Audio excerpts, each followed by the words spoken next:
అందుకు 12 మందిలో పేతురు దానికి జవాబు చెప్తూ, ప్రభువా ఎవని యొద్దకు వెళ్ళుదుము? Question mark. ఎవని యొద్దకు వెళ్ళుదుము? నీవే నిత్య జీవపు మాటలు గలవాడవు, నీవే దేవుని పరిశుద్ధుడవని విశ్వసించి ఎరిగి ఉన్నామని యేసు ప్రభుతో చెప్పాడట. ఈ మాటలు వెనక ఉన్నటువంటి దైవిక సత్యం మీకు వివరంగా అర్థమయ్యేంత వివరంగా చెప్తాను. ఎందుకంటే బైబిల్ తెలిసిన వాళ్ళు తెలియని వాళ్ళు కూడా ఉన్నారు. తెలిసిన వాళ్లకు నేను స్పీడ్గా చెప్తే త్వరగా మీరు క్యాచ్ చేయగలుగుతారు, కానీ తెలియని వాళ్ళు ఆ ఉద్ధృతిని తట్టుకోలేరు, గ్రహించలేరు. సో వాళ్ళకు కూడా అర్థం అవడం కొరకు అందరికీ సౌలభ్యంగా ఉండేటట్లుగానే చెప్తాను. దేవుడు ఈ లోకంలో ఒక శరీరంలోనికి వచ్చి నివసించిన లేక సంచరించిన రోజులు 33.5 సంవత్సరాలు. చాలా స్పష్టంగా చెప్తాను, అర్థం చేసుకోండి. అదేంటండి దేవుడు ఒక శరీరంలోకి వచ్చి నివసించడం ఏంటి అని మీరు అనుకుంటారేమో. దేవుడు అనబడినటువంటి ఆ సృష్టికర్త, మహమ్మదీయులు అల్లా అననివ్వండి, యూదులు యెహోవా అననివ్వండి, క్రైస్తవులు యేసు అననివ్వండి, హైందవులు బ్రహ్మ అననివ్వండి, ఎవరు ఎలా అనుకున్నా అందరికీ దేవుడైతే ఒక్కడే. దీన్ని ఎవరూ కాదనలేరు. మన మతాలు వేరు కావచ్చు. ప్రపంచంలో ప్రాముఖ్యమైన మతాలు 11 ఉన్నాయి. ఇంకా చిన్న చిత్తగా మతాలు అయితే చాలా ఉన్నాయి. ఈ మతాల యొక్క సారాంశం లేక మతాలన్నీ ఏకధాటిగా ఏకకంఠంగా ముక్త కంఠంతో చెప్పేది ఏమిటి అంటే దేవుడు అందరికీ ఒక్కడే. ఒకవేళ కులాలుగా మతాలుగా వేరువేరుగా మనుషులు బ్రతకచ్చు. ప్రపంచంలో 127 దేశాలు ఉంటే ఇంచుమించుగా ఈ 127 దేశాలలో కలిపి సుమారు 800 కోట్ల మంది ప్రజలు ఉన్నారు. ఈ 800 కోట్ల మంది ప్రజలకు కూడా దేవుడు ఒక్కడే ఉంటాడు. ఒకవేళ దేవతలు అని మీరు అడిగితే చాలామంది ఉంటారు. దేవతలు లేరు అనకూడదు, దేవతలు కూడా ఉన్నారు. దేవుడు ఉన్నాడు, చెప్పండి, దేవతలు ఉన్నారు, దెయ్యాలు కూడా ఉన్నాయి. మీకు ఏది రుజువు చేయమన్నా చేయగలను, చేయగలిగే మీ మధ్యలో నిలబడ్డాను దేవుని పక్షంగా. దేవుడు అనేవాడు అందరికీ ఒక్కడే ఉంటాడు. కానీ దేవతలు అనేవాళ్ళు కొంతమందికి కొన్ని రకాలుగా పిలువబడతారు. ఉదాహరణకు, నేను వైష్ణవ కుటుంబంలో పుట్టినా నేను పెళ్లి చేసుకునే వయసు వచ్చేటప్పటికి మా మేనమామ ఇప్పుడు కొయ్యలగూడెంలో పూజారిగా పనిచేస్తున్నాడు. ఆయన కూతుర్నిచ్చి పెళ్లి చేస్తానంటే మరి ఆయనేమో పూజారిగా ఉన్నాడు, మేము ప్రభువుని నమ్ముకున్నాం కాబట్టి పెళ్లి చేసుకోవడానికి కుదరలే. అప్పుడు ప్రభువు మాట్లాడితే వెలమదొరల కుటుంబంలో నుండి రక్షణ పొందిన అమ్మాయి, నా భార్య కలదిండి మండలం పెదలంక అనే గ్రామంలో పుట్టింది. మా అత్తగారు దుగ్గిరాల సువార్తమ్మ గారు, మధ్యరావమ్మ అంటారు, వాళ్ళ వెలమాస్ అన్నమాట. వాళ్ళ కుటుంబాలకు ఒక దేవత ఉండేది, మధ్యరావమ్మ అనే ఒక దేవత. మన భారతదేశంలో అందులోనూ తెలుగు రాష్ట్రాల్లో ఇంటి పేరట ఉండే దేవతలు, గ్రామ దేవతలు, ఇలా రకరకాల దేవతలు ఉంటారు. మన ఇండియాలోనే కాదు, బయట దేశాల్లో కూడా దేవతలు అనేవాళ్ళు ఉన్నారు. బయట దేశాల్లోనే కాదు, బైబిల్లో కూడా దేవతలు అనేవాళ్ళు ఉన్నారు. కాబట్టి దేవుడున్నాడు, దేవతలు కూడా. కొన్నిసార్లు మనకు తెలుసో తెలియకో ఆ దేవతలు లేరు, ఏ దెయ్యాలు లేవు, దేవుడు ఒక్కడే, మా దేవుడే, యేసు ప్రభువే అనేస్తాం మనం. అది కరెక్ట్ కాదు. దేవతలు కూడా ఉన్నారు. సో దేవుడేమో ఒక్కడే ఉంటాడు, దేవతలైతే చాలామంది ఉంటారు. ఈ ఒక్కడై ఉన్న దేవుడు ఏమై ఉంటాడు అంటే ఆయన ఎవరికీ కనబడేవాడు కాదు. నాకు కూడా కనబడలేదు. ఒకవేళ కోటాలకు పిలిచారు కదా, నేను దేవుణ్ణి చూశానని చెప్తే అంతకంటే పశ్చాబద్ధం ఏమి ఉండదు అసలు. ఈ ప్రపంచంలో ఏ మతంలో కూడా ఎవడికి దేవుడు కనబడడు. ఎందుకు కనబడాడు? నాకు కనపడ్డాడు అను నువ్వంటే నేను నిన్నేం కాదంటానా? నీకు కనపడ్డాడంటే నీ ఇష్టం. కానీ బైబిల్ చెప్తుంది దేవుడు ఎవరికి కనబడాడు. అదేంటి పాస్టర్ గారు, నేను 3 రోజులు ఉపవాసం ఉన్నాను, ఉమ్ము కూడా మింగలేదు, గదిలో కూర్చొని ఏడ్చాను, యేసు ప్రభువా నువ్వు నాకు కనపడాలన్నాను, తెల్ల బట్టలు వేసుకున్నాడు, పెద్ద గడ్డ ఉంది, కొంకికర్ర చేతిలో ఉంది, చంకలో గొర్రె పిల్ల ఉంది, నా దగ్గరికి వచ్చాడు, నా కుమారుడా లేక నా కుమార్తె నీ దుఃఖ దినాలు సమాప్తం అయిపోయాయి అంటూ నా తల నెమిరి మరి దేవుడు నాతో మాట్లాడాడు, దేవుడు కాదా అంటావేమో. కాదని నేను ఎందుకంటాను, దేవుడే అంటాను. మరి దేవుడు కనబడ్డావు, మరి నేను చూశాను కంటే నువ్వు చూసింది దేవుణ్ణి కాదు, ఇది నీవు తెలుసుకో. ఒకవేళ మనం భక్తి చేస్తే అది కూడా ఒక ఖచ్చితమైన ఏదో మాయభక్తి కాదు. భక్తిలో కూడా చాలా రకాలు ఉన్నాయి. మాయభక్తి కాదు, వాక్యానుసారమైన భక్తి చేస్తే, ఒక నీతి కలిగిన పవిత్రమైన జీవితం మనం జీవిస్తే, ఇప్పుడు నేను అన్నట్టుగా నాలాగానో మీ తాతలాగానో క్యాలెండర్లో యేసు ప్రభు లాగానో నీకు కనబడితే దేవుడు కాదు అని నేను అనను. కానీ దేవుడు కాదు మరి ఏంటండి అంటే అది దేవుని మహిమ.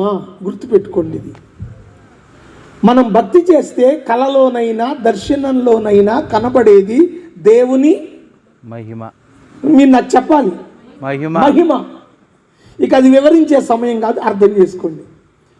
మనం పొందుకునేది లేక మనం అనుభవించేది దేవుని ప్రభావము, మనకు కనిపించేది దేవుని మహిమ. మరి దేవుణ్ణి చూస్తావా అంటే దేవుణ్ణి చూడలేవు. అసలు ఎందుకు చూడలేను సార్ దేవుణ్ణి చూస్తాను అని నువ్వంటే బైబిల్ ఏం చెప్తుందంటే ఆయన ఆత్మరూపంలో ఉన్నాడు. ఆదికాండం 1:2 ప్రకారం భూమి నిరాకారముగాను శూన్యముగాను ఉండెను, చీకటి అగాధ జలముల మీద కమ్మి ఉండెను, దేవుని ఆత్మ జలముల మీద అల్లాడుచుండెను. బైబిల్ నువ్వు నమ్ముతున్నావా? బైబిల్ ఏం చెప్తుంది? దేవుడు ఆత్మరూపంలో ఉన్నాడు. ఆత్మరూపంలో అంటే ఏంటండి? ఆయన నీకు కనబడేవాడు కాడు. ఆత్మ అనగా ఇంద్రియాగోచరమైనది.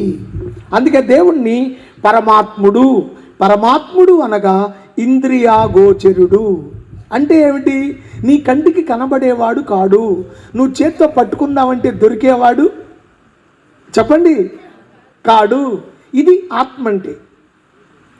సో ఏ మతంలో కూడా ఎవరికి దేవుడు కనబడడు, ఆయన ఆత్మస్వరూపి. అందుకే మన పూర్వీకులు తాళపత్రాల మీద ఏం రాసి పెట్టారు అంటే ఓం ఆత్మరూపాయ నమః. దేవా నువ్వు ఆత్మరూపంలో ఉన్నావు, నువ్వు నాకు కనబడడం లేదు, అయినా నేను నీకు దండం పెడుతున్నాను.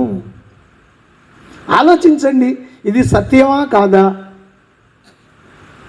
దండం పెడుతున్నాం మనం, కనబడుతున్నాడా? లేదు. మరి ఎలా ఉన్నాడు? ఆయన ఆత్మరూపంలో ఉన్నాడు. అందుకే కాస్త పెద్దవాళ్ళు అంటారు, అరే ఏదో గుడికి పోతేనే దండం పెడితేనే దేవుడు కాదురా, దేవుడు నా ఆత్మలో అంటారు కదా పెద్దోళ్ళు. దేవుడు ఆత్మయ్య ఉన్నాడు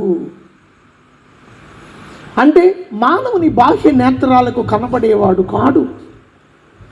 ఆ దేవుడు మానవ పాప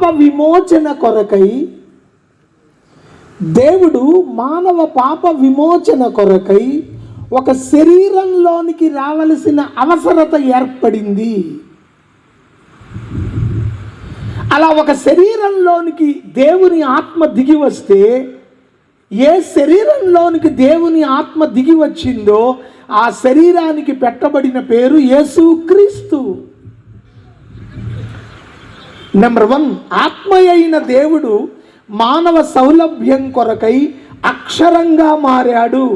మన పూర్వీకులు, నేను మన దేశానికి చెందినోండి, పరాయి దేశం వాడిని కాదు కదా, అందుకని మన దేశానికి సంబంధించినవే చెప్తున్నాను. మన పూర్వీకులు ఏమి రాసి పెట్టారో చదివింది చెప్తున్నాను. ఎవరో చెప్పింది నేను విని చెప్పడం లేదు, నేను చదివింది మీకు చెప్తున్నాను. మన పూర్వీకులు ఏం చెప్పారంటే దేవుడు అనేవాడు ఆత్మయ్య ఉన్నాడు, ఆయన మానవ సౌలభ్యం కొరకు అక్షరంగా మారాడు. అంటే ఎలాగూ? ఏతద్వేవాక్షరం బ్రహ్మం ఏతద్వేవాక్షరం పరం ఏతద్వేవాక్షరం జ్ఞాతి యో యదేచ్ఛతే తస్య తత్. తాళపత్ర పీఠం అనే పుస్తకంలో ఇలా రాసిందన్నమాట. మన పూర్వీకులు రాశారు ఏమని? ఏ తద్వేవాక్షరం బ్రహ్మం, దేవుడు అక్షరమై ఉన్నాడు. దేవునికి రూపం లేదు, ఆయన ఆత్మస్వరూపి. ఆయన నీతో నాతో మాట్లాడడం కొరకు అక్షర రూపమై శబ్ద రూపమై వచ్చాడు. అందుకే మన పూర్వీకులు దేవుణ్ణి శబ్ద బ్రహ్మము, ప్రణవనాదము, ఓంకార స్వరూపం అన్నారు. అక్షరంగా వచ్చాడట. ఈ అక్షరమై వచ్చిన దేవుడు మానవ పాప విమోచన కొరకై ఒక శరీరంలోనికి రావలసి వస్తే ఏ శరీరంలోనికి ఆయన దిగి వచ్చాడో ఆ శరీరానికి పెట్టబడిన పేరు యేసుక్రీస్తు. అందుకే యోహాను సువార్త 1:1లోనేమో ఆదియందు వాక్యం ఉండెను, వాక్యము దేవుని వద్ద ఉండెను, వాక్యమే, కొంచెం క్రిందకి వెళితే ఆ వాక్యమే శరీరధారి అయి కృపా సత్య సంపూర్ణుడిగా యేసుక్రీస్తు అని పేరున లోకంలో 33 సంవత్సరములు సంచరించెను. ఇది దీని యొక్క క్లుప్త వివరణ. దీన్ని ఇంకా విడమరించి చెప్పే సమయం కాదు. నేను మీకు చెప్పాలనుకున్నది, నేను నా ప్రియ గ్రామస్తులతో చెప్పాలనుకున్న మాటలు చాలా ఉన్నాయి. అందుకని నేను ఇక్కడికి సంక్షిప్తపరుస్తున్నా వీటిని. సో ఆ దేవుడు ఆత్మయై ఉన్న దేవుడు, అక్షర రూపంలోనికి మార్చబడిన దేవుడు ఒక శరీరంలోనికి వస్తే యేసుక్రీస్తుగా పిలువబడిన ఆయన భూమి మీద 33.5 సంవత్సరాలు సంచరించాడు. ఈ 33.5 సంవత్సరాల కాలంలో 30 ఏళ్ల వయస్సు వచ్చినప్పుడు ఆయన దేవుని సువార్త ప్రకటించడం ప్రారంభించాడు. ఈ సువార్త ప్రకటించే క్రమంలో ఒక 12 మంది శిష్యులను ఒక బృందం, ఒక టీమ్గా ఏర్పాటు చేసుకున్నాడు. ఈ 12 మందిని మనం అపోస్తులులు అని పిలుస్తాము. వీళ్ళను ఈయన ఎక్కడికి వెళ్ళినప్పటికీ కానీ ఈ 12 మంది ఆయనతో వెళుతూ ఉండేవారు. ఆయన యూదయ, సమరయ, గలిలయ, దెకపొలి, తూరు, సీదోను, కపెర్నహూము, ఇలా ఆ పరిసర గలిలయ సముద్ర పరిసర ప్రాంతాలన్నీ కూడా సంచరిస్తూ దేవుని రాజ్య సువార్తను ప్రకటించే రోజులవి. ఆ రోజుల్లో యేసు ప్రభువారు అనేకమైన అద్భుత, ఆశ్చర్య, మహత్కార్యాలు చేశాడు. దేవుడు అనబడినటువంటి వాడు సర్వశక్తిమంతుడై ఉంటాడు. మన పూర్వీకులు చెప్పారు, దేవుడు అంటే ఏదో దేవుడురా అంటే దేవుడైపోడు. వాడు దేవుడు లాంటాడు అంటే దేవుడైపోడు. ఎందుకు మనుషులను కూడా దేవుళ్ళతో పోలుస్తాము అంటే అటువంటి దైవ గుణాలు వాళ్ళలో ఏమైనా కనబడితే వాడు దేవుడు లాంటోడురా అంటాం. ఎందుకు? దైవ గుణం ఉన్నది. ఒక మనిషిలో ఒక దైవ గుణం అన్నంత మాత్రాన్న దేవుడితో పోల్చవచ్చేమో కానీ దేవుడుగా పూజించకూడదు. ఆలోచించండి. ఇప్పుడు మనం ఇబ్బందుల్లో ఉన్నప్పుడు ఎవరైనా మనకి సమస్యల్లో లేక కష్టాల్లో ఉన్నప్పుడు ఆదుకున్నారనుకో, అలా ఆదుకున్న వాళ్ళని మనం ఏమంటాం?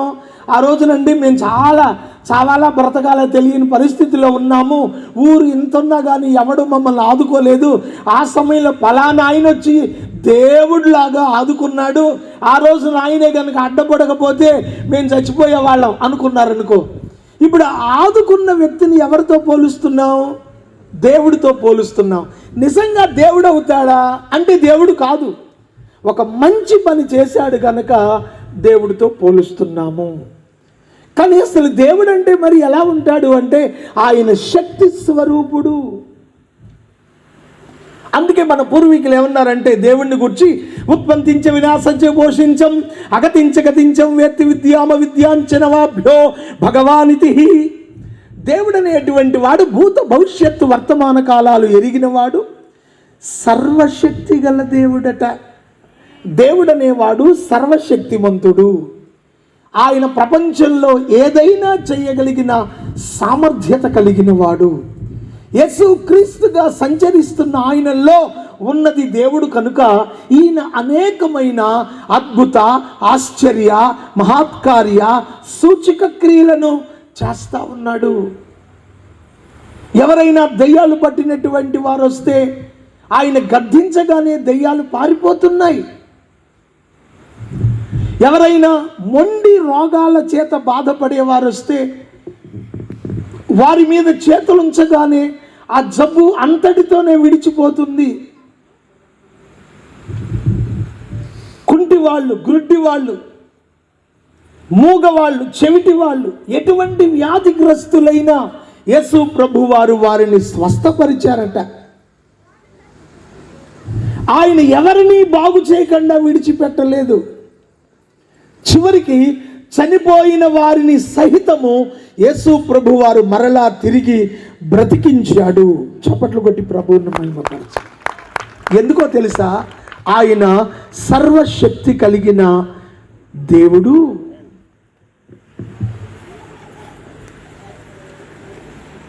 ఒక రోజున ఈయన యొక్క కార్యాలు గమనిస్తున్నటువంటి అనేకులలో కొందరు ఒక ఆలోచన చేశారు. ఏమిటి వీళ్ళ ఆలోచన అంటే, యేసు ప్రభు రోగులను స్వస్థపరచడం చూస్తున్నారు వీళ్ళు. ఆహా, యేసు ప్రభు కనుక మన దగ్గర ఉంటే మనం ఏ రోగానికి భయపడాల్సిన పని చెప్పండి. మీరు ఎందుకు స్పందించట్లేదు? నేను మిమ్మల్ని భయపెట్టలేదు కదా. మీరు స్పందించాలి, మీరు మాట్లాడాలి, మీరు నేను అడిగేదానికి చెప్పగలగాలి. అప్పుడు మీకు అర్థమవుతుందని నాకు అర్థమవుతుంది. ప్రియమైన సహోదరి సహోదరులారా, ఎటువంటి వ్యాధిగ్రస్తులైనా ఆయన స్వస్థపరుస్తున్నాడు. ఎటువంటి దెయ్యాలు పట్టిన వాళ్ళనైనా బాగు చేస్తున్నాడు. వికలాంగులు సహితం బాగుపడుతున్నారు. ఇవన్నీ కొంతమంది గమనిస్తూ ఉన్నారు. అమ్మో, యేసు ప్రభు ఎంత గొప్పవాడు, నిజంగా ఆయన చేయి వేస్తేనే చచ్చిపోయిన వాళ్ళు లేస్తున్నారు, ఆయన గద్దించగానే తుఫాను ఆగిపోతుంది. ఎందుకు? ఆయన దైవాంశ శక్తి కలిగిన వాడు, దైవాంశ సంభూతుడు.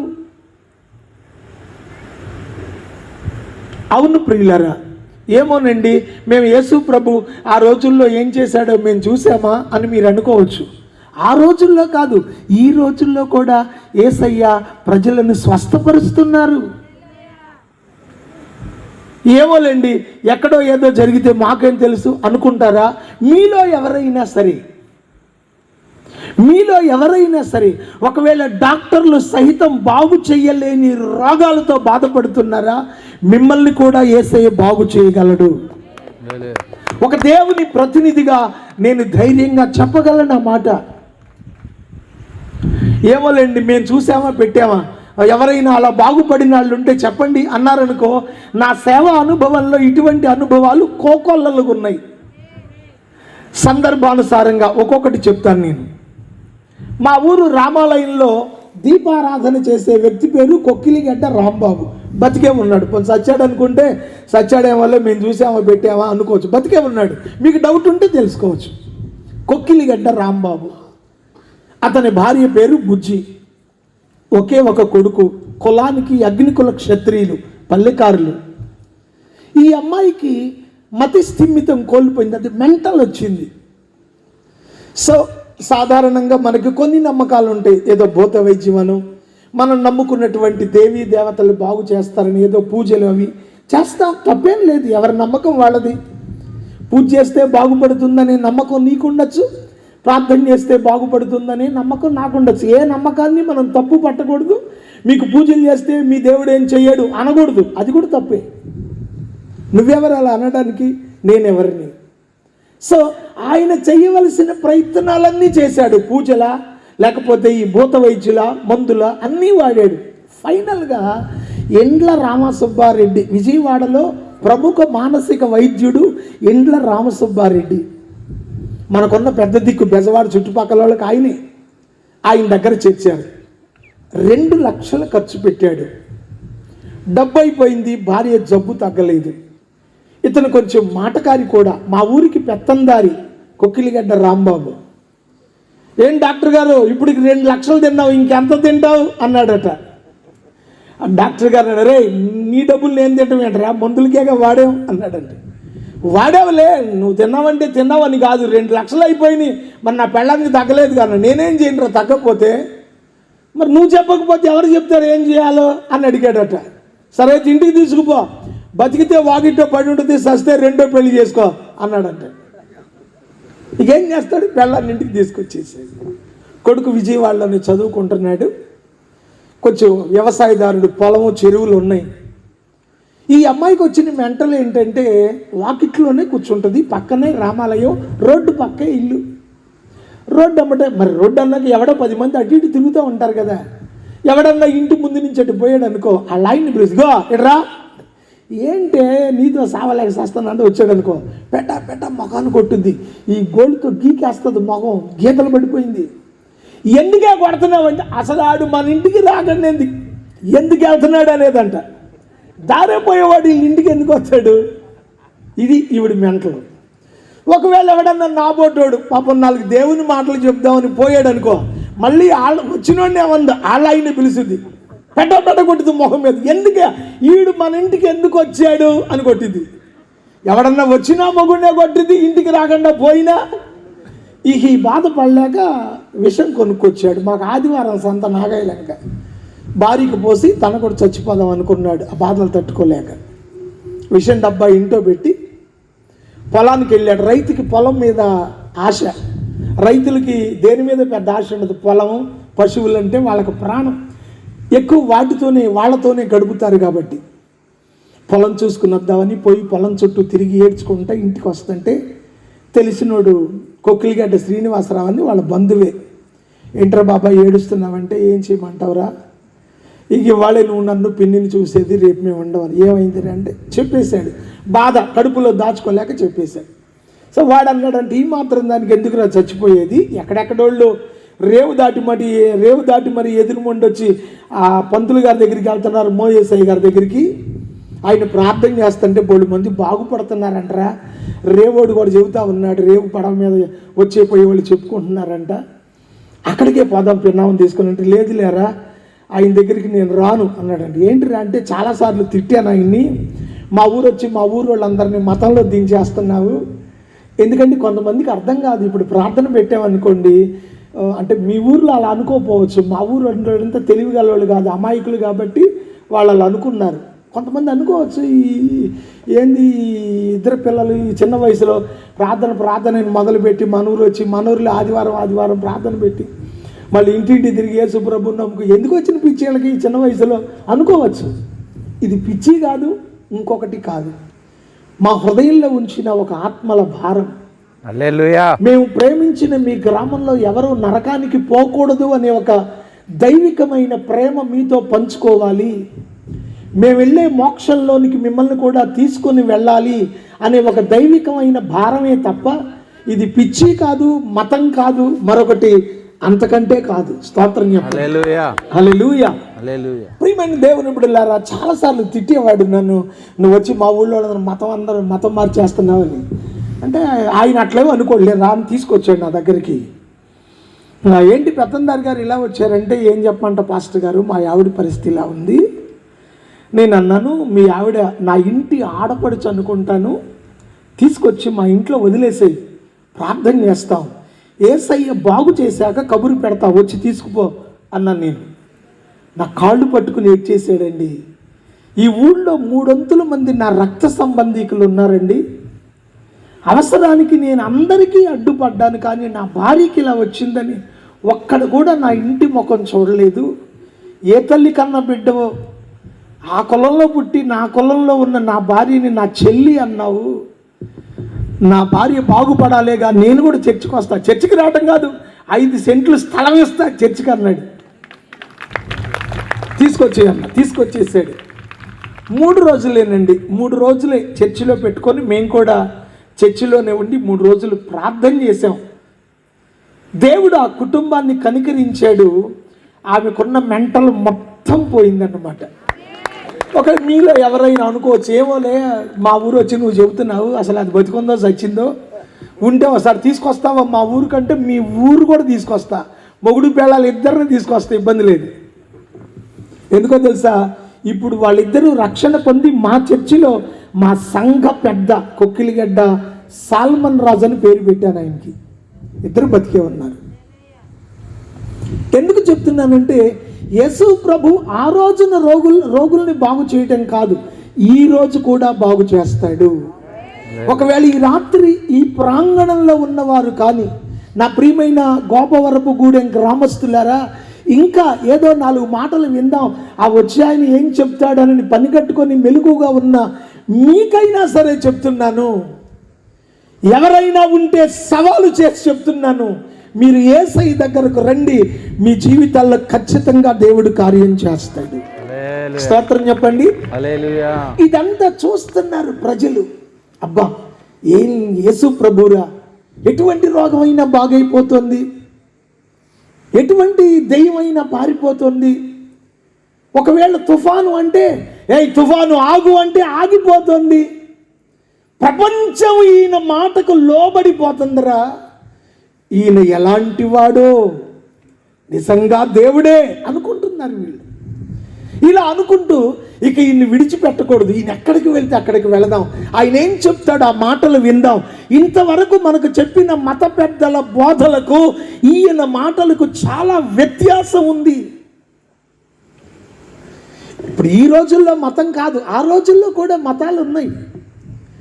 ఇప్పుడు మత పెద్దలుగా ఎవరైతే మన సమాజంలో మత పెద్దలుగా పరిగణించబడుతున్నారో, చలామణి అవుతున్నారో, ఆ రోజుల్లో కూడా యూదా మత పెద్దలు ఉన్నారు.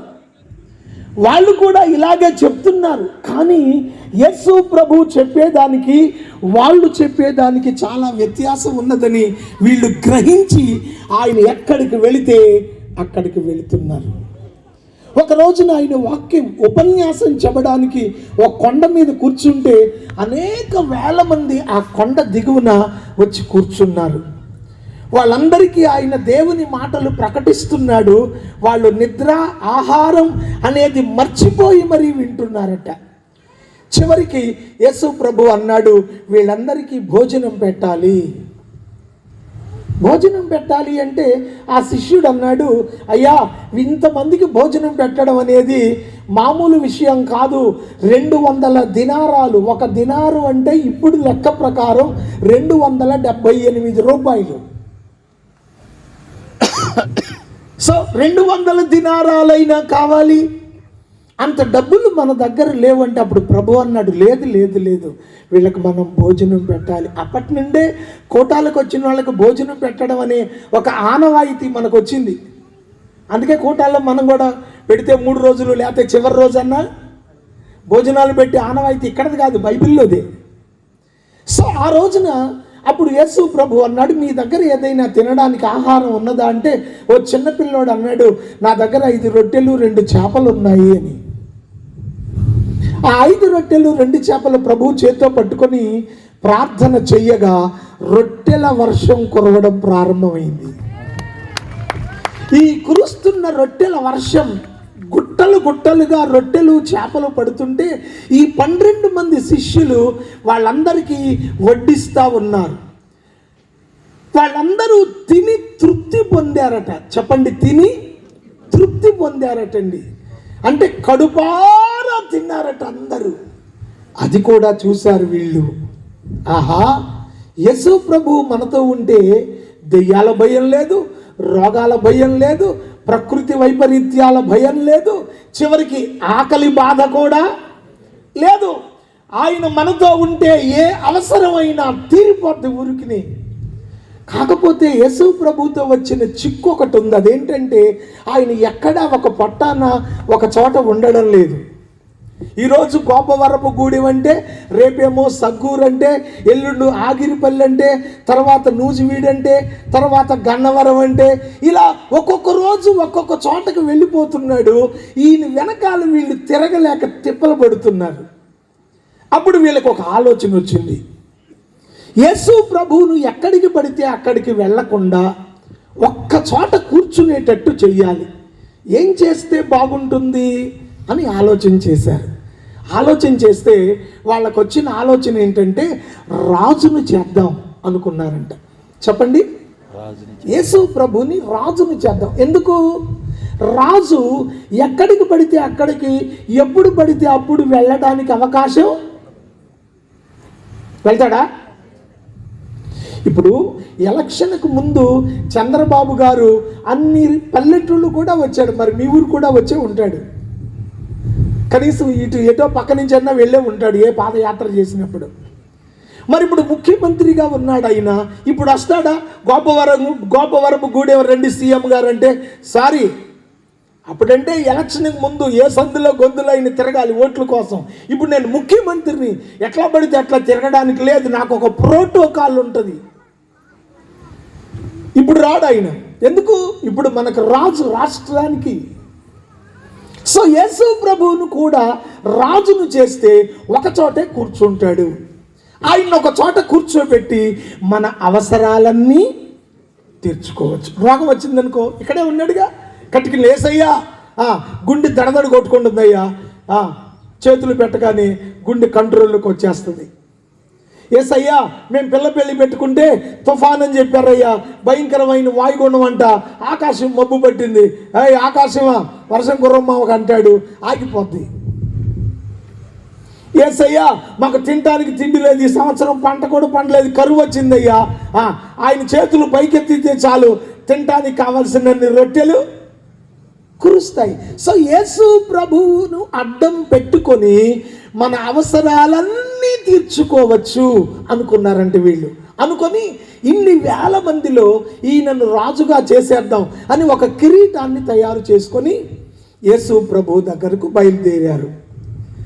అన్ని వేల మంది ప్రజల మధ్యలో ఆయన నెత్తి మీద కిరీటం పెట్టి యూదుల రాజు యేసు ప్రభువుకి జై అని అందరి చేత జై జైలు కొట్టిద్దాం అనుకున్నారు.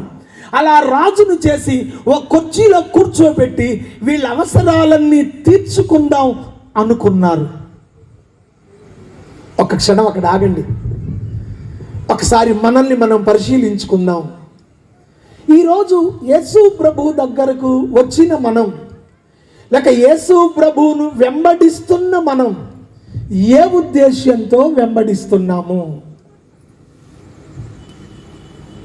ఏం లేదండి, మా అమ్మాయికి పెళ్ళై 11 ఏళ్ళు అయింది, కానుపు రాలేదు, మా వాడకట్టంతా పల్లెటూరు కదా గొడ్డుమొద్దు అంటున్నారు, ఆ నింద తొలగాలంటే చాలా తిప్పలు పడ్డాం, పిల్లలు పుట్టలేదు, యేసు ప్రభువుని నమ్ముకుంటే పిల్లలు పుడతారంట కదా అందుకొచ్చాం అనేవాళ్ళు ఎంతమంది ఉంటారు?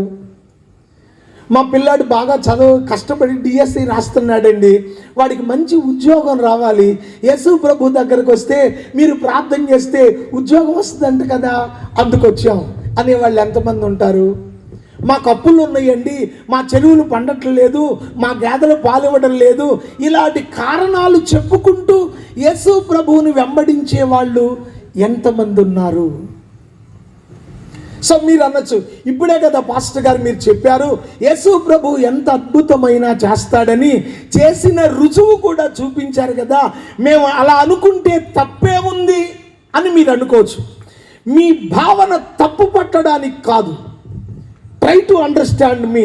నా ఉద్దేశం మీకు అర్థం కావాలి, నేను మీకేం చెప్పదలుచుకున్నానో మీకు అర్థం కావాలి. నా ప్రభువు ఆయనను మనం ఏ ఉద్దేశంతో చూడాలని అనుకుంటున్నాడో మీకు అర్థం కావాలి. ఇది నా బాధ, ఇది నా వేదన, ఇది నా కాన్సెప్ట్. నిజంగానండి మీకున్న అవసరాలన్నీ ప్రభు తీరుస్తాడు. కానీ నేనేం చెప్పదలిచానంటే, దేవుణ్ణి నమ్ముకోవడం అనేది మీ వ్యక్తిగత లేక మీ భౌతికమైన అవసరాలు తీర్చబడడం కొరకే అని అనుకుంటే అంతకంటే అమాయకత్వం ఇంకొకటి లేదు. అవునంటారా కాదంటారా చెప్పండి? ఎందుకు అనే చెప్తాను నేను. ఇప్పుడు కొంచెం మీరందరూ ఆలోచన చేయొచ్చు. ఇప్పుడు నేను ఇక్కడ నిలబడి నేను యేసు ప్రభువుని నమ్ముకున్నాను, నా పెళ్ళై 30 ఏళ్ళు అయింది, నా పెళ్ళం గొడ్డు మోద్దండి, యేసు ప్రభువుని నమ్ముకుంటే కూతురు పుట్టింది, మరియమ్మని పేరు పెట్టాను, యేసయ్యకు వందనాలు అని నేను కూర్చుంటా. సో మన ఊళ్ళో వెళ్ళి చాలామంది వింటున్నారు కూర్చొని, వాళ్ళల్లో ఎవరో ఒకరు వచ్చి పంతులు గారు ఆ మైక్ నాకు ఇవ్వయ్యా అంటే ఇస్తాననుకో, వాళ్ళు చెప్పచ్చు నీ పెళ్ళి 30 ఏళ్ళు అయిందేమో, నా పెళ్ళి 40 ఏళ్ళు అయింది, నాకు పిల్లలు లేరు, ఊరు వాడ మా ఎవరిని గొడ్డు మోద్దంటే నేను తిరుపతమ్మ గుడికి వెళ్ళి ముడిపేసుకున్నా, కూతురు పుట్టింది, తిరుపతమ్మని పేరు పెట్టుకున్నా అన్నాడు అనుకో, నేను కాదంటానా? నాకు ఆన్సర్ కావాలి. నేను కాదంటానా? అసలు కాదంటానికి సరిపోతానా? నువ్వు కాదంటావా? ఎందుకు? నేను నమ్ముకుంటే యేసు ప్రభు నాకు బిడ్డనిచ్చాడని నేను చెప్తాను. ఆయన కూడా ఏ తిరుపతమ్మనో ఏ వెంకన్ననో ఎవరినో నమ్ముకున్నాడు, ఆయన భక్తి అయింది, ఆయనకి పిల్లలు పుట్టారు. నమ్ముకుంటే నేను యేసు ప్రభుని నమ్ముకుంటే నాకు పిల్లలు పుట్టారు. సో ఇక్కడ వ్యత్యాసం ఏముంది? రెండు ఈక్వల్, సేమ్ టు సేమ్. నాకు దెయ్యం పట్టింది, ఓ భూత వైద్యుడి దగ్గర తీసుకెళ్తే దెయ్యం వదిలించాడు భూత వైద్యుడు అన్నాడు ఒక ఆయన. మా అబ్బాయికి దెయ్యం పట్టింది, మోజెస్ గారి దగ్గరికి తీసుకెళ్ళాను, ఆయన జుట్టు పట్టుకొని యేసునామంలో పో అనగానే పోయింది అంటావు నువ్వు. ఇప్పుడు నేను ప్రార్థన చేస్తే యేసు ప్రభు దెయ్యం వెళ్ళగొట్టాడని నువ్వెలా నమ్ముతున్నావో, ఒక భూత వైద్యుడి దగ్గర దెయ్యం పోయిందని వాళ్ళు నమ్ముతారు. తప్పు లేదు, భూత వైద్యులు కూడా దెయ్యాలు వదిలిస్తారు. వాళ్ళు వదిలించరు. భూత వైద్యుల దగ్గర ఏమి లేదు అనమాకండి, వాళ్ళ దగ్గర ఉండేది వాళ్ళ దగ్గర ఉంది. కాకపోతే నువ్వు యేసునామం అనగానే పారిపోతున్నాడు, తెల్లారు బిందునాదం పెట్టాడు అనుకో, ఏదో తిప్పలు పడ్డాడు, పోగొట్టాడా పోగొట్టలేదా? నా బోధ అర్థమవుతుందా మీకు?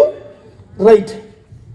సో ఇప్పుడు ఎక్కడ ఎవరు ఎవరిని నమ్ముకున్నా వాళ్లకు ఏదో కార్యాలు జరుగుతున్నాయి కాబట్టి భక్తి లేక మతాలు అనేవి కొనసాగుతున్నాయి. దీన్ని కాదనడానికి, తప్పు పట్టడానికి లేదు. నేను చెప్పదలసింది ఏంటి అంటే, ప్రియమైన దేవుని బిడ్డలారా, దేవుణ్ణి మనం నమ్ముకునేది కేవలం మన భౌతికమైన అవసరాల కొరకైతే, అంతకంటే అబ్బాయి మాటలు వినపడకూడదు నాకు. నువ్వైనా నేనైనా దేవుడి భక్తి చేసేది మన భౌతిక అవసరాలు తీర్చుకోవడం అయితే అంతకంటే అమాయకత్వం లేదు. ఏం సార్ ఎందుకు నమ్ముకోకూడదు అంటావేమో, చెప్తా అది కూడా. ఇప్పుడు నువ్వు నా దగ్గరికి వచ్చావు, యేసునామంలో ప్రార్థన చేశా, నీ కడుపు నొప్పి తగ్గింది, మళ్ళీ నీకు రాకుండా ఉంటుందని గ్యారంటీ ఇస్తావా? చెప్పండమ్మా. సో అంటే ఏంటి? నువ్వు ప్రార్థన చేస్తే నీకు రోగం తగ్గచ్చు, మళ్ళీ రోగం రావచ్చండి, వచ్చింది గ్యారంటీగా, వచ్చునుగాక అంట. అవసరం అయితే నేను చెప్పించాడు పాస్ గారు అనుకో మాకండి, మీకు అర్థం కావాలి. నువ్వు ఏ భక్తిలో ఉన్నా, భక్తి అనేది ఒకవేళ నీకు కొంత మేలు జరిగించినా అలాగని జీవితాంతం నువ్వు అలా ఉండడానికి మీరేమనుకోకండి, చెప్తాను, మీరు బాధపడకూడదు. నా బాధ ఇలాగే ఉంటుంది. కొంతమంది నా బోటోళ్ళు, ఇక యేసు ప్రభు నా పక్క జేబులో ఉన్నాడు, నాకు స్వస్థత వరం ఉంది, అద్భుతాల వరం ఉంది, దెయ్యాల వరం ఉంది, బోర్డు ఏది మూర్ఛరాగం వచ్చినోడు కాకి మూర్ఛలను బోర్డు మెళ్ళ వేసుకున్నట్టుగా కృపావరాలు ఉన్నాయని మళ్ళ వేసుకుని తిరిగిన పాదిరులు కూడా రోగాలు వచ్చే చచ్చారు. చూపించమంటే 100 మందిని చూపిస్తాను నేను. ఎదురుమండు మోజెస్ గారు స్వస్థత వరంగల దైవజనుడు, చివరికి రోగం వచ్చే చచ్చాడు. మరి ఈడికేది? ఎందుకు చెప్తున్నానంటే ఇవి తాత్కాలికం. పిల్లలు పుట్టడం, జబ్బులు తగ్గడం, పంటలు పండడం, గేదెలు పాలు ఇవ్వడం, దెయ్యాలు పోవడం, ఉద్యోగాలు రావడం, చేలు పండడం, ఇవన్నీ తాత్కాలికం. ఒక సంవత్సరం పండొచ్చు, ఒక సంవత్సరం పండకపోవచ్చు, ఒకసారి జబ్బు తగ్గచ్చు, ఒకసారి జబ్బు తగ్గకపోవచ్చు, లేదు మళ్ళీ రావచ్చు. నువ్వు భక్తి చేయడం అనేటువంటిది భౌతికంగా నీ అవసరాలు తీర్చుకోవడం కొరకైతే దేవుడు నిన్ను చూసి అయ్యో వీళ్ళకి భక్తి అనే దాని విలువ తెలియలేదు అనుకుంటాడు. కురవనీయండి వర్షం, ఇబ్బంది ఏం లే, భోజనాలు అయితే చేయకుండా వెళ్ళేది లేదు, కురిసి ఆగిన తర్వాత అయినా చేసి వెళ్దాం. నేను కూడా అన్నం తినలా, 2 చపాతీలు అయితే తినాలి, 2 కాదు, నా కూతురు 3 పెట్టింది. ప్రియమైన దేవుని బిడ్డలారా, సహోదరి సహోదరులారా, గ్రామస్తులారా, దేవుని మాటలు మనసు పెట్టి వినండి. వీళ్ళు అనుకున్నారు యేసు ప్రభుని అడ్డం పెట్టుకుని మన అవసరాలు తీర్చుకో. అలాగని నీ అవసరాలు ఎప్పుడు నువ్వు బతికినంత కాలం ఈ అవసరాలు నీతోనే ఉంటాయి, ఒకేసారి పోయాయి కాదు, నువ్వు బతికినంత కాలం ఉంటాయి నీతో. యేసు ప్రభు వీళ్ళ ఆంతరంగిక ఉద్దేశాన్ని ఎరిగి అక్కడి నుంచి వెళ్ళిపోయాడు. అబ్బా ఇక్కడ యేసు ప్రభు ఉండాలి, బండ మీద కూర్చుంటే అవునండి ఉన్నాడు, ఏడు మరి ఇంతకు ముందేనండి ఇలా వెళ్ళిపోయాడు. అవునా, అటువైపు పోయారు. కొంత దూరం వెళ్ళాక అక్కడ ఎవరినో అడిగారు, ఇటు వచ్చాడా యేసు, ఇప్పుడేనండి వచ్చాడు, కిందకి వెళ్ళాడు. మరి కిందకి వెళ్ళి అడి తిరిగి ఇటు తిరిగి తిరిగారు, యేసు ప్రభు వీళ్ళకి దొరకల. ఆయన అద్దరి ప్రాంతానికి వెళ్ళిపోయాడు. వీళ్ళు వెతికి వెతికి యేసు ప్రభు దగ్గరికి చేరారు. మొత్తం మీద రెండో రోజుకి యేసు ప్రభు దగ్గరికి వెళ్ళి అన్నారు, బోధకుడా, ఏం మనిషివయ్యా నువ్వు, నీ మీద మేము ఎన్నో ఆశలు పెట్టుకున్నాం, ఇన్ని వేల మంది ప్రజల్లో యూదుల రాజుగా నిన్ను ప్రకటించి నీకు సింహాసనం ఇచ్చి నీ నెత్తి మీద కిరీటం పెట్టి నిన్ను కూర్చోబెడదాం అనుకున్నాం, మా ప్లాన్ అంతా తల్లకిందులు చేసావు, ఏం మనిషివయ్యా అంటూ కొంచెం లోపలందంతా బయటికి కక్కారు. యేసు ప్రభువుకు తెలుసు వీళ్ళ ఉద్దేశం యేసు ప్రభువును రాజు చేయడం కాదు. ఏంటి వీళ్ళ ఉద్దేశం? అవసరాలు తీర్చుకోవటం. చెప్పండి, ఏంటి వీళ్ళ ఉద్దేశం? వీళ్ళ వ్యక్తిగత అవసరాలు, భౌతిక అవసరాలు తీర్చుకోవడం అనే ఆంతరంగిక ఉద్దేశం పెట్టుకొని బయటికి మాత్రం నిన్ను రాజును చేద్దాం అనుకున్నాం. యేసయ్య దగ్గర నీ కుప్పిగంతులు, అమ్మ పుట్టిల్లు మేనమావకి ఎరుక అన్నట్టు నీ బతుకు నా బతుకు, నా బతుకు నీకు, నీ బతుకు నాకు తెలియదేమో కానీ మన ఇద్దరు బతుకు దేవుడికి తెలుసు. స్తోత్రం చెప్పండి. ఆయనకి తెలియంది ఏముందండి? ఇప్పుడు నన్ను పరిచయం చేశారనుకో పాస్టర్ గారు, ఎదురుమండు మోజేస్ గారు, సరే మంచోడో ఏదో చెప్పుకొచ్చారు, అవునా అవునా అనుకుంటారు నన్ను ఇవాళ చూసిన వాళ్ళు. అదే నన్ను తీసుకెళ్ళి యేసు ప్రభు ముందు నిలబెట్టి, యేసు ప్రభు ఈయన పేరు ఎదురుమండు మోజేస్ గారు, నోరు మీరా, వీడి సంగతి అందరూ బాగా తెలుసులే, నా గురించి యేసు ప్రభుకు చెప్పాల్సిన అవసరం లేదు. సో యేసు ప్రభువుకి వీళ్ళ ఆంతరంగిక ఉద్దేశం తెలుసు కాబట్టి ఇక ఉండబట్టలేక అన్నాడు, అయ్యలారా, మీరు నన్ను సూచక క్రియలు చూచుట వలన నమ్మలేదు, కేవలము మీరు రొట్టె ముక్కల కోసమే నన్ను వెంబడిస్తున్నారు అని ఉన్నదేదో కుండ బద్దలు కొట్టి చెప్పేశాడు. యేసు ప్రభు తత్వం ఏంటంటే ఆయన మానవుని అంతరంగాన్ని ఎరిగిన వాడు కనుక ఎక్కడ ఎవరితో ఎలా ఎంతవరకు మాట్లాడాలో ఆయనకు బాగా తెలుసు. చెప్పేశాడు, ఇక వీళ్ళేది వీళ్ళ బండారం బట్టబయలు చేయకపోతే వీళ్ళు ఇలాగే పేటరేగిపోతారని యేసు ప్రభు అన్నాడు, వారు పిచ్చోళ్ళారా, మీరెందుకు నా వెనకాల పడుతున్నారో నాకు తెలుసులే, మీరు కేవలము రొట్టె ముక్కల కోసం నా వెనకాల వస్తున్నారు. ఒకవేళ ఆ బ్యాచ్లో మనం ఉన్నామా ఆలోచించుకుందాం. Just self testing. Mic system పెట్టేటప్పుడు అబ్బాయి చెప్తే మైక్ చెక్ 1 2 3 అంటారు చూడు, అట్లా ఒకసారి మన హార్ట్ చెక్. పెద్దోళ్ళు అంటారు కదా, నువ్వు నిజంగా మాట్లాడుతున్నారా, గుండెల మీద చేసుకుని చెప్పు అంటారు కదా పల్లెటూళ్ళు. అట్లాగే ఒకసారి కుడి చెయ్యి ఇలా గుండెల మీద పెట్టుకొని, నిజంగా యేసు ప్రభువా, నేను ఎందుకు నిన్ను వెంబడిస్తున్నాను, రోగాలా, దెయ్యాలా, అప్పులా, కష్టాలా, పిల్లలా, దేనికోసం? నిజంగా ఈ చిన్న చిన్న అవసరాల కోసమే అయితే అసలు మీరు యేసు ప్రభు దగ్గరికి రావక్కర్లేదు, రమ్మని నేను మీకు చెప్పక్కర్లేదు అసలు. ఎందుకు? ఇంతకుముందు మనం ఒక భక్తిలో ఉన్నాము, నువ్వైనా నేనైనా అందరం హిందువులమే కదా. ఇంతకుముందు ఎవరికో గొంతేనమ్మకో, గంగమ్మకో, రాముడికో, కృష్ణుడికో మొక్కిన వాళ్ళమే కదా. అందులోనే ఉండొచ్చు, వాళ్ళనే కొలవచ్చు, ఆ మొక్కుబళ్ళు ఆటితోనే బతికేయచ్చు. ఇలా మళ్ళీ వచ్చి బైబిల్ సంగతి వేసుకొని నువ్వు బట్టు తీసేసి నేను తెల్లగొడ్లు వేసుకొని డ్రామా అక్కర్లా, అందులోనే బతికేయచ్చు. మరి ఎందుకు వచ్చావు? ఎందుకు యేసు ప్రభు దగ్గరకు రావాలంటే, ఎందుకు యేసు ప్రభువుని వెంబడించాలి అంటే, ఈ భౌతికమైన అవసరాలు దేవతలు కూడా తీరుస్తారు. నేను చెప్తా, ఖచ్చితంగా తీరుస్తారు. వాళ్ళ దగ్గర, దేవతల దగ్గర కూడా కొన్ని శక్తులు, మహిమలు, ప్రభావాలు ఉన్నాయి. చివరికి దెయ్యాలు వదిలిచ్చే కట్టుమోతోడు భూత వైద్యుడి దగ్గర కూడా కొన్ని మాంత్రిక శక్తులు ఉన్నాయి. ఇంటికి వచ్చే కాటి బాబులాడి దగ్గర కూడా ఉంటాయి. సంక్రాంతి పండుగ కాటి బాబులోడు వస్తాడు, మరకం బియ్యం 100 రూపాయలు ఇమ్మంటాడు, ఏడ్ర తెచ్చేది నీకు మాగా తినడానికి లేక చేస్తుంటే అన్నావు. హాయ్, కాటి బాబులోడు అంటే ఏమనుకున్నావు? ఆల్ రసూలల్లా, కమాక సూలల్లా, పత్రిక దర్వాజ్ కోలో అనగానే చేతిలో ఉన్న గోలీ కప్పైపోద్ది. దెబ్బకు మనం మారిపోయి 100 తెచ్చేస్తాం వాడికి. ఏంట్రా అంటే ఆడి బతుకు తెరువు కోసం వాడి దగ్గర కూడా ఏదో కొంచెం ఉంది. మరి ఎందుకండి అన్నీ వదిలేసుకొని నేనేమో మంత్రాలు వదిలేసి ఇక్కడికి, నువ్వు వ్యవసాయం వదులుకుని ఇక్కడికి ఎందుకు వచ్చావురా మనందరం అంటే, యేసు ప్రభు కేవలం ఈ చిన్న చిన్న అవసరాలు తీర్చేవాడు అనుకుంటే అంతకంటే అమాయకులు ఎవరు లేరు. యేసు ప్రభు అన్నాడు, మీరు రొట్టె ముక్కల కోసం వెంబడించారు. రొట్టె ముక్కల కోసం అంటావా అంటే మా ప్రెస్టేజీ నువ్వు తీసేసావు, మా పరువు తీసావు, మమ్మల్ని రొట్టె ముక్కల కోసం వెంబడించేవాళ్ళు అన్నావు. ఏమనుకున్నావు మేమంటే? నువ్వంత మగాడివా? మా పితరులు అరణ్యంలో మన్నా తిన్నారంట, నువ్వు కురిపిస్తావా అని అడిగారంట వీళ్ళు. ఇప్పుడు జరిగింది తప్పు అన్నప్పుడు వెంటనే మనం చేయాల్సిన మొదటి పని ఏంటంటే సరెండర్ అయిపోవాలి. ప్రభువా నా ఆలోచన తప్పే, నన్ను క్షమించంటే ఒక మాటతో పోద్ది. కానీ వీళ్ళు అలా అంటలేదు. ప్రభువా మా ఆలోచన తప్పే, నిన్ను అడ్డు పెట్టుకుని మా అవసరాలు తీర్చుకోవడానికే నిన్ను రాజును చేద్దామనుకున్నావయ్యా, మా సంగతి నీకు తెలిసిపోయింది ప్రభువా, క్షమించండి ఒక మాటతో పోయేది. వీళ్ళు అడ్డం తిరిగి అంటున్నారు, మమ్మల్ని పట్టుకుని ఎంత మాట పడితే అంత మాట అంటావు నువ్వు. ఏమనుకున్నావు?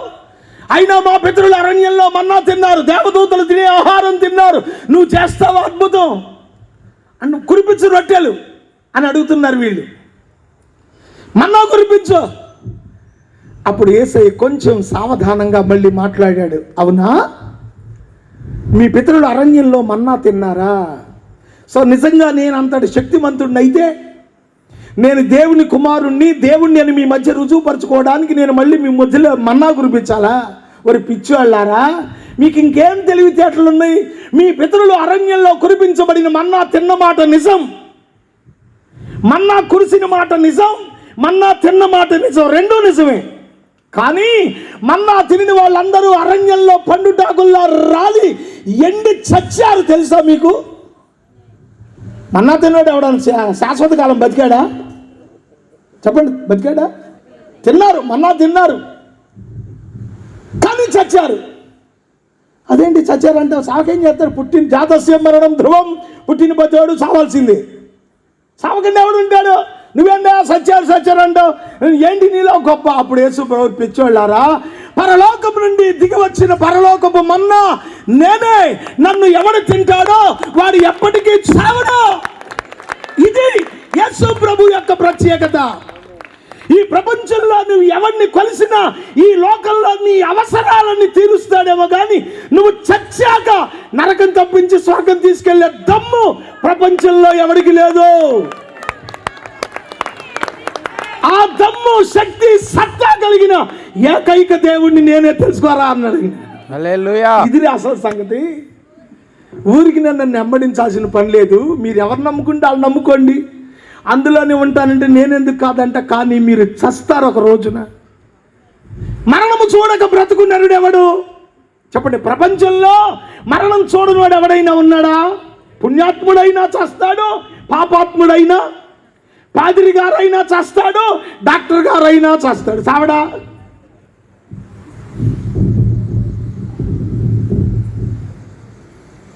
మరణాన్ని తప్పించుకోవడం ఎవడి వశం కాదు. ఏయ్ మరణమా, నేను సీఎం అంటాడా? ఇప్పుడు మరణం వచ్చి సీఎం గారు రావాలంటే ఏయ్ నేను సీఎం అంటే కుదురుద్దా? ఏయ్ నేను ఎదురు మండు మోజేస్ అంటే కుదురుద్దా? అరే నువ్వు ఎవడమైనా మరణం వచ్చి తలుపు కొడితే సలాం కొట్టి గులామై సమాధులు దొడ్డికి 7 కట్ల సవారీ కట్టాల్సిందే, ఎవడైనా కట్టాల్సిందే. ఓ రోజున మీరు వింటారు, మీ ఊరోళ్ళు వింటారు, అరే ఆ రోజు రాత్రి పెద్ద పెద్దగా అరిచాడు, ఆ పాస్టర్ చచ్చిపోయాడుగా. చచ్చిపోతా ఉంటానా?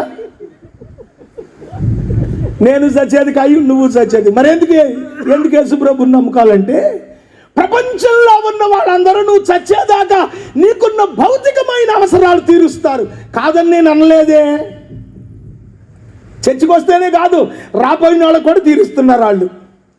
ఎందుకు యేసు ప్రభువుని నమ్ముకోవాలి? ఎందుకు యేసు ప్రభువుని వెంబడించాలి? ఏమిటి ఈయనలో ఉన్న ప్రత్యేకత అంటే, యేసు ప్రభు స్వయంగా చెప్పిన మాట ఏంటంటే, పరలోకం నుండి దిగి వచ్చిన జీవాహారం, పరలోకపు మన్నా నేనే. ఆ మన్నా తిన్న వాళ్ళందరూ చచ్చారు. ఈ మన్నా కనుక మీరు తింటే ఇక ఎప్పటికీ సావరు. ఆమేన్. నిత్యత్వము, మోక్షము, స్వర్గము అనేది క్రీస్తు శరీరంలో ఉన్న దైవిక మర్మం. ఇది మనం తెలుసుకోవాలి. ఇందుకొరకే యేసు ప్రభువుని నమ్ముకోవాలి. ఈ ఒక్క అద్భుతం కనుక క్రీస్తులో లేకపోతే మిగతా వాళ్ళతో ఈయన కూడా పక్కన పెట్టి అందరితో పాటే ఓ దండం పెట్టి శాల్యూట్ కొట్టి మన దారిని మనం పోవచ్చు. ఏంటి సార్ యేసు ప్రభువులో ఉన్న గొప్పతనం? యేసు ప్రభు చెప్పాడు. నేను చెప్తే ఆ పాద్రి గారు చెప్పాడు అనుకో, నేను చెప్పింది కాదు, యేసు ప్రభు స్వయంగా చెప్పాడు. పరలోకం నుండి దిగి వచ్చిన జీవాహారం పరలోకపు మన్నా నేనే, నన్ను తిను అంటే వీళ్ళకి అర్థం కాలేదు. ఎందుకు అర్థమైంది? అక్కాయ్ నాకు డిస్టర్బెన్స్ ఉండకూడదు, వినాలా? బయట వాళ్ళు చెవులు రిక్కించింది మీరు ఎందుకు మాట్లాడతారు నాకు అర్థం కాదు. ఎందుకు యేసు ప్రభువుని నమ్మాలి? ప్రభు చెప్పాడు పరలోకం నుండి దిగి వచ్చిన జీవాహారం నేనే, నా శరీరం తినండి అంటే వీళ్ళందరికీ కోపం వచ్చింది. ఏం కాదు, ఎట కనపడుతున్నాం మీ కంటికి? మేము మనుషుల మాంసం తినే నరమాంస భక్షకులు అనుకున్నావా? యేసు ప్రభు మాట వీళ్ళకి అర్థం కావడం లేదు. ఒకసారి నేను స్టువర్ట్పురం సుధాకర్ చిన్ననందిగా దాస్ గారు పంతులు గారు ఉండాలి మీటింగ్స్కి వెళ్ళాం. ఆ మీటింగ్స్లో ఆఖరి రోజు మీటింగు పగల మీటింగ్ ఏదో అయిపోయిన తర్వాత ఆయన నేను చెరువు పక్క నిలబడి వచ్చిన వాళ్ళ కోసం ప్రార్థన చేస్తున్నాం. సో యవనస్తుడు వచ్చాడంటే వచ్చి నిలబడి సుధాకర్ గారిని ప్రార్థన చేయమన్నా అంట. ఈయన ప్రార్థన చేస్తున్నాడు. ప్రభు ఐఎస్ఐని కొందనాలు తండ్రి నీ శిలువ రక్త ప్రోక్షణ వీడి మీద ప్రోక్షించిన ఆయన పాపం చిన్న వయసులో గుండె జబ్బుతో బాధపడుతున్నాడు అని ప్రార్థన చేశాడు. ప్రార్థన అయిపోయి ఆ కుర్రోడు ఆయన ఇంకా అట్టగా చూస్తున్నాడు. ఏంటి రా ఇంకా చూస్తున్నాడు, ఎట్టుంది అన్నట్టు. ఎట్టడం కాదు అయ్య గారు నాకు గుండె జబ్బు అని నేను చెప్పలేదు కదా, వీడి గుండె జబ్బు ఉందో ప్రార్థన చేసేవేంటి అన్నాడంట.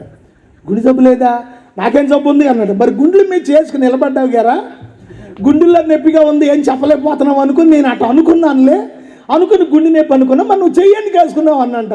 ఇంతకాక నువ్వు సాక్ష్యం చెప్పావు, నేను స్టువర్ట్పురం గజ దొంగని జేబులు కత్తిరించాను అన్నావు, నా జేబులు 500 ఉండి నేను ప్రార్థన చేస్తాను కళ్ళు మూసుకుంటే 500 నువ్వు కొట్టేస్తావని జేబు మీద పెట్టుకున్నాను అంటాడు.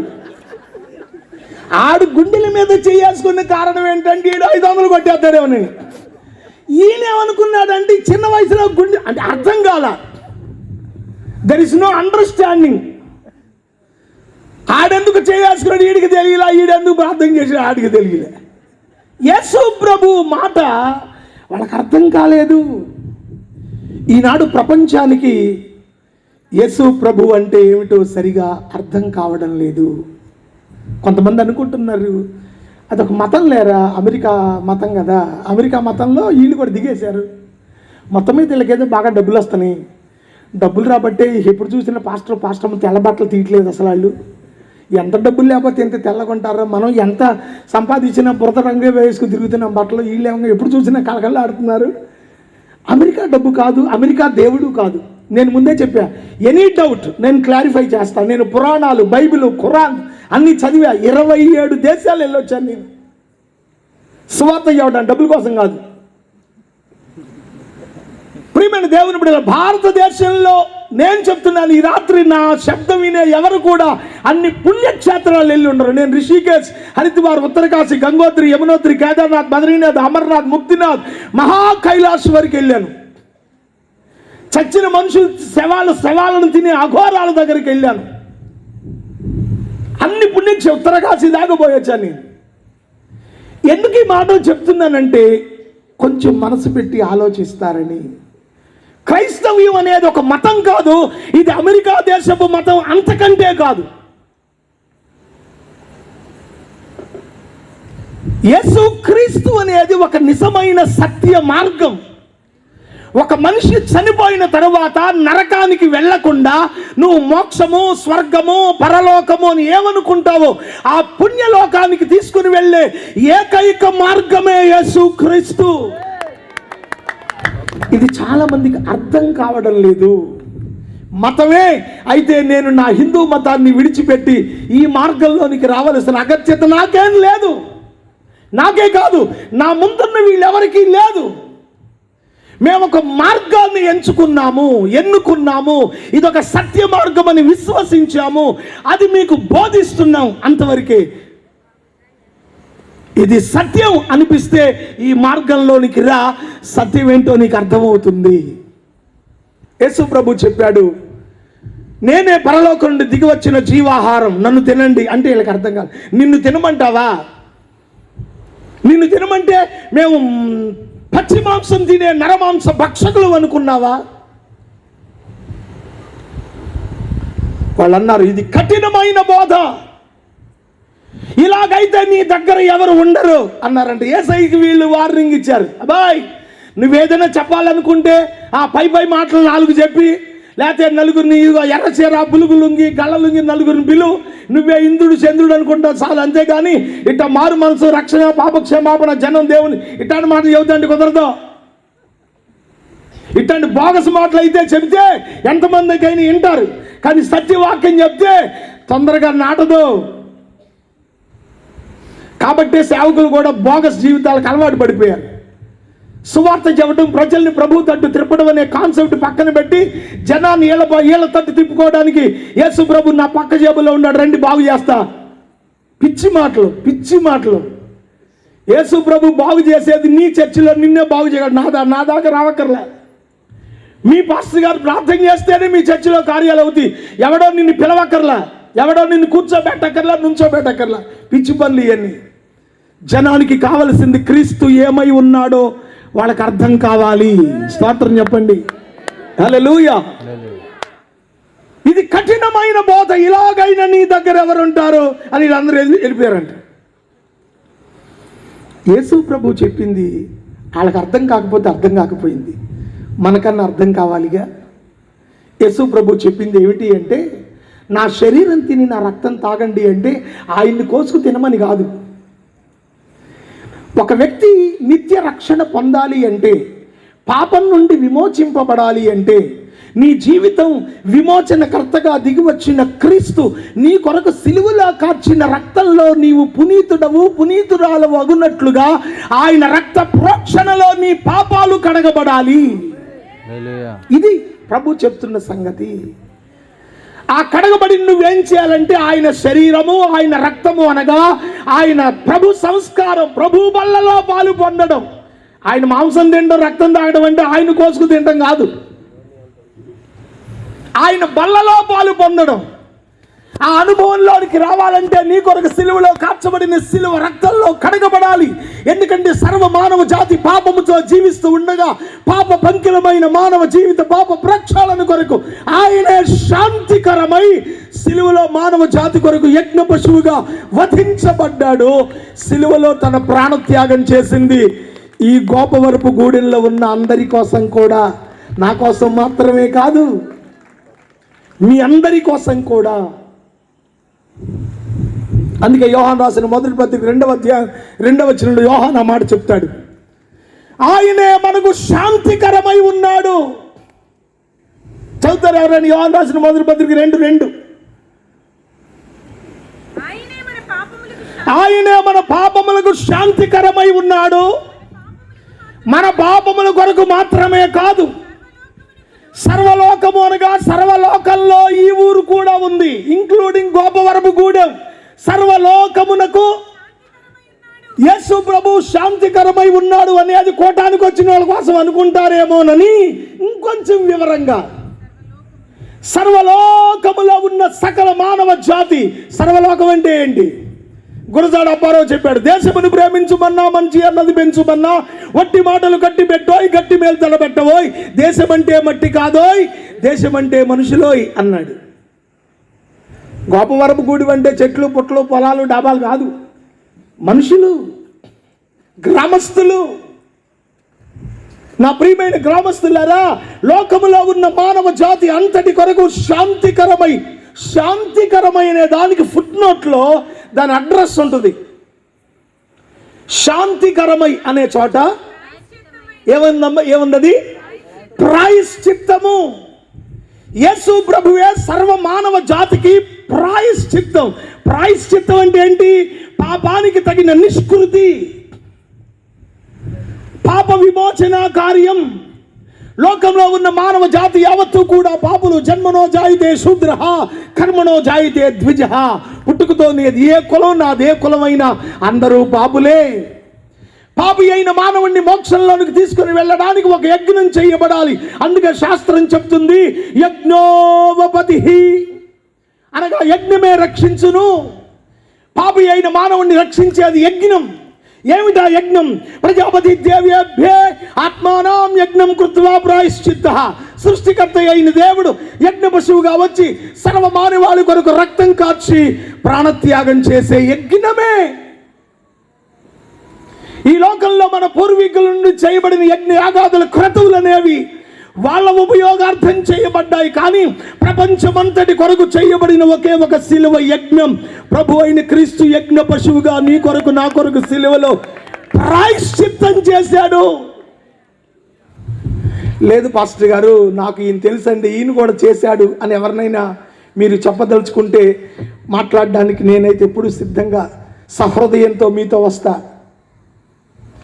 లేదు మా సైట్లో ఎంత వెతికినా దొరకట్లేదు అనుకుంటే నేను చెప్తున్నాను, ప్రపంచ మానవ జాతి పాప ప్రాయశ్చిత్తం చేసిన వాడు యేసు ప్రభు ఒక్కడే. సర్వ మానవ జాతికి శాంతికరమై, శాంతి అనేది ఎందుకు లేదు మానవునికంటే, పాపము అనేది ఏ హృదయంలో ఏలుబడి చేస్తుందో, పాపము ఏలుబడి చేస్తున్న హృదయానికి సంతోషము, సమాధానము, శాంతి అనేది ఉండదు. పాపము మానవుని జీవితాన్ని నెమ్మది లేకుండా చేస్తుంది. అటువంటి శాపగ్రస్తమైన జీవితంలో మానవుడు పరితపిస్తూ నా పాపము నుండి నన్ను ఎవడు విడిపిస్తాడు అని ఎదురు చూసిన మానవ జాతికి పాప ప్రక్షాళన కొరకై దిగి వచ్చిన యజ్ఞ పశువే ప్రభు అయిన క్రీస్తు. ఆయన చెప్పాడు, నా శరీరం తిని నా రక్తం మీ కొరకు దిగి వచ్చిన యజ్ఞ పశువు నేనే, పరలోకపు మన్నా. వీళ్ళకి ఆ సంగతి అర్థం కాక వెళ్ళిపోయారు. మిగిలింది ఎవరంటే ఈ 12 మంది, ఎమ్మడి తిరిగా 12 మంది ఉన్నారు. అప్పుడు యేసు ప్రభు 12 మందితో అన్నాడట, మీరు కూడా వెళ్ళిపోవాలనుకుంటున్నారా? అప్పుడు 12 మందిలో పేతురు అన్నాడు, ప్రభువా ఎవని యొద్దకు వెళ్ళుదుము? జాగ్రత్తగా ఆలకించండి. ఎవని యొద్దకు వెళ్ళుదుమంటే అర్థం ఏంటి? నీలాగా చలామణి అవుతున్న వాళ్ళు ప్రపంచంలో చాలా మంది ఉన్నారు. లేరు అనకూడదు, నేను అనను లేరు అని. దేవుళ్ళుగా, దేవతలుగా, అవతార పురుషులుగా, దాదాలుగా, బాబాలుగా చలామణి అవుతున్న వాళ్ళు కోట్ల కొలది ఉన్నారు ప్రపంచంలో. లేరంటే తప్పు చెందుతారు. కానీ ఎవరి యొద్దకు వెళ్ళుదుము? ఎవరిని ఆశ్రయించి నా పాప ప్రోక్షణ చేయగలిగిన రక్షకుడు అని ఎవరికి నేను చెయ్యెత్తి మొక్కుతాను? ప్రభువా నీవే నిత్య జీవపు మాటలు గలవాడవు, నీవే దేవుని పరిశుద్ధుడవు, ఇక నీలాంటి వాడు ప్రపంచంలో. కాబట్టి నిన్ను వదిలిపెట్టి నేను ఎక్కడికి వెళ్ళనేసయ్యా, నా పరలోకపు మన్నా, నా పాప ప్రాయశ్చిత్తం నువ్వే అంటూ యేసు పాదాల ఎదుట మోకరించిన పేతురులాగా ఈ రాత్రి క్రీస్తులో ఉన్న దైవిక సత్యం నువ్వు ఎరిగితే, యేసు నిజ రక్షకుడు, నిజ దేవుడు అనే సత్యాన్ని గుర్తెరిగి నువ్వు కూడా యేసయ్య దగ్గరకు రా. నీ భౌతిక అవసరాలు తీర్చడం పెద్ద లెక్క కాదు. నీ ఆధ్యాత్మిక అవసరతలు తీర్చి నీ పాపము నుండి నిన్ను విమోచించి విమోచనకర్త అయిన దేవుడే నిన్ను విమోచింపచేసిన వాడై మోక్షానికి తీసుకొని వెళ్ళే మోక్ష ప్రదాత యేసుక్రీస్తు.